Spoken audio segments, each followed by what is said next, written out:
Have you seen the documentary Fat Fiction? If you haven't, I recommend you see it. I'm Dr. Brett Scher, the medical director at dietdoctor.com. And in full disclosure, I was in the documentary. I was in the film, so I certainly have a biased opinion of it. But I think it was a wonderful depiction of what healthcare can and should look like. The way it followed Dr. Lenskis and his interaction with his patients, and nutritionist Alyssa Gallagher and her interaction with her clients. And it provided a sense of hope, that showing how we can transform patients' lives and physicians' practices and clinicians' practices by using low carb, that we can have this great of an impact on people in such a positive way to help them lose weight, reverse their metabolic syndrome, reverse their diabetes, and so many other health benefits. And it did it in a very practical and enlightening way. And so I really appreciate that part of the documentary. Now, what's interesting though is Adele Height recently wrote a review of the documentary at dietdoctor.com. And I expected it to be a, glowingly positive review, which is sort of my feeling of the documentary.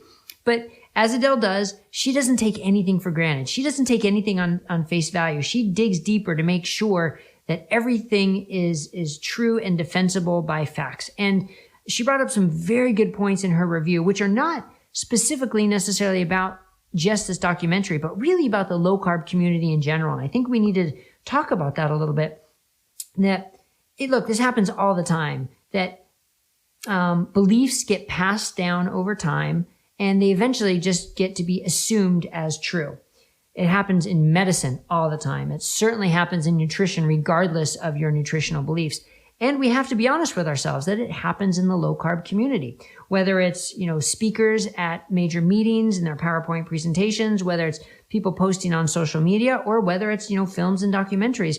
Certain things are just assumed to be true. And Adele does a good job of pointing out what those are.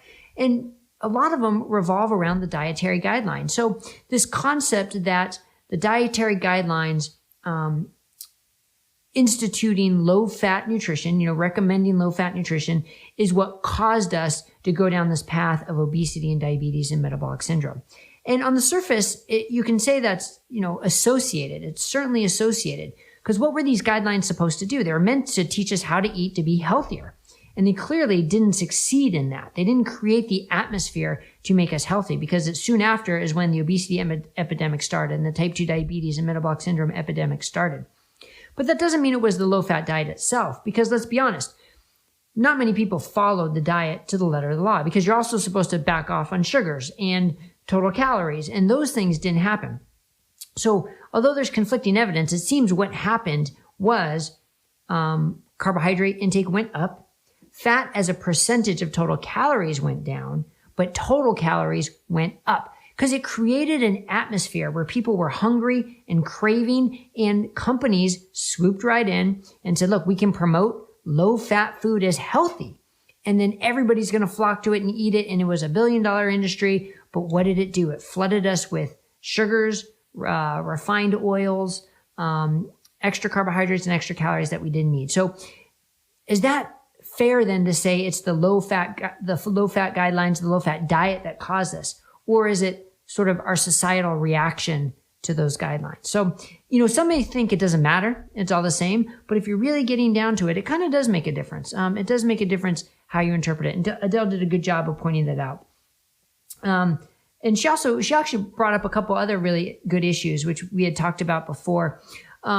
This issue of calling people diabetics. And again, it's just something that happens time and time again. But people are not their disease. They may be a person with diabetes, a person struggling with diabetes, type 2 diabetes or type 1 diabetes, but that doesn't make them a diabetic. And again, some people may not even notice it. It may not even register in their brain, but I think it's important that we start to realize the words we use matter.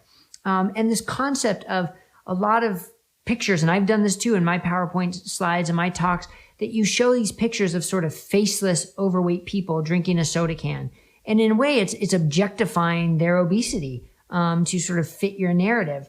Now, Fat Fiction does a great job of also showing real patients and real life people, showing their personalities, that they're far more than just a faceless picture. But at the same time, it also uses the faceless pictures, which are pervasive throughout not just the low carb world, but nutrition in general. And again, Adele's not going to take it. She wants to point it out so that we realize what we're doing and be more conscious about that. And I think it's great because really I haven't heard anybody else talking about it. So I thought that was a very good point by hers. She also, this was also interesting. Dave Asprey is in there, and he had some interesting points. I guess you can call them interesting. That grass-fed animals produce high-quality poop, which makes high-quality vegetables. Okay, I mean, it's a documentary. It's not a scientific paper that's being put out for publication, but something like that. I don't know if you have a close medical review of it. I don't think we have any evidence to back that up, but it's certainly interesting to hear, or just interesting to think if it could be true. But of course, Adele's not going to let that slide. So she brought that up. So anyway, I think to sum this up, look, it's a wonderful documentary. It is very well done, high quality production. I love the interaction of the clients and the patients. I love the message of hope of what healthcare can and should look like.